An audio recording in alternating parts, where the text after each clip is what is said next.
आप सभी delivery boys और राइडर्स के संघर्ष के नतीजे अब आने लगे हैं और गुड न्यूज ये है कि केंद्र सरकार की मिनिस्ट्री ऑफ लेबर ने आप सबके लिए ड्राफ्ट सोशल सिक्योरिटी रूल्स अब जारी कर दिए हैं। ये रूल्स आप सबकी सोशल सिक्योरिटी को सुनिश्चित करने में मील का पत्थर साबित होंगे। मैं केंद्र सरकार की इस पहल का स्वागत करता हूं और ये सिर्फ इसलिए नहीं हुआ क्योंकि बतौर सांसद मैंने आपका मुद्दा संसद में उठाया। ये इसलिए भी हुआ क्योंकि आप सब ने अपनी आवाज बुलंद करी। शायद इन प्लेटफॉर्म्स ने, कंपनीज ने आपकी आवाज नहीं सुनी, लेकिन सरकार ने सुनी, जिसका स्वागत होना चाहिए। ये रूल्स आपकी जिंदगी को कैसे बेहतर करने जा रहे हैं, मैं सरल भाषा में आपको समझाना चाहता हूं। पहली चीज, आपको कानून की आंखों में अब रिकॉग्नाइज किया जाएगा, आपको पहचान दी जाएगी। अब ये कंपनियां आपको इंडिपेंडेंट कॉन्ट्रैक्टर कह के, पार्ट टाइमर कह के या मिसक्रिएंट कह के आपसे पल्ला नहीं झाड़ सकती।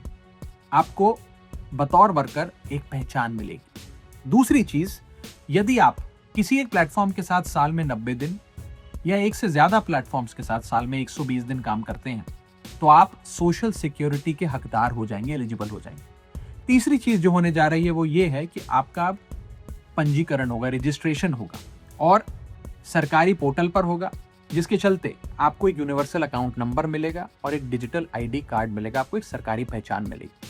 आपको एक कंपनी एक सीक्रेटिव एल्गोरिथम के पीछे छुपकर आपको मिटा नहीं सकती, आपको आपकी आइडेंटिटी को रिमूव नहीं कर सकती। चौथी चीज जो होने जा रही है वो ये है कि अब ये कंपनियां लीगली बाउंड होंगी तमाम वर्कर्स को रजिस्टर करने के लिए, ये डेटा सरकार से शेयर करने के लिए और हर 3 महीने में इस डेटा को अपडेट करने के लिए। अब कोई बहाने नहीं, कोई एक्सक्यूजेस नहीं, कोई ये कहकर that we are just a tech platform कहकर कोई कंपनी अपनी जिम्मेदारी से भाग नहीं सकती। और अब आपको एक पहचान मिलेगी, जिसके चलते पांचवी चीज जो होने जा रही है वो ये है कि आप सबके लिए एक सोशल सिक्योरिटी फंड बनाया जा रहा है। ये सोशल सिक्योरिटी फंड में कंपनियां, ये प्लेटफॉर्म्स जो हैं, इनको अपनी आमदनी का एक परसेंटेज उसमें जमा करना होगा और ये फंड आपकी सामाजिक सुरक्षा पे खर्च होगा। ये कोई चैरिटी नहीं है, ये कोई CSR नहीं है, ये कोई बहाना नहीं है, ये एक स्टैट्यूटरी रिक्वायरमेंट है, कानूनी जिम्मेदारी।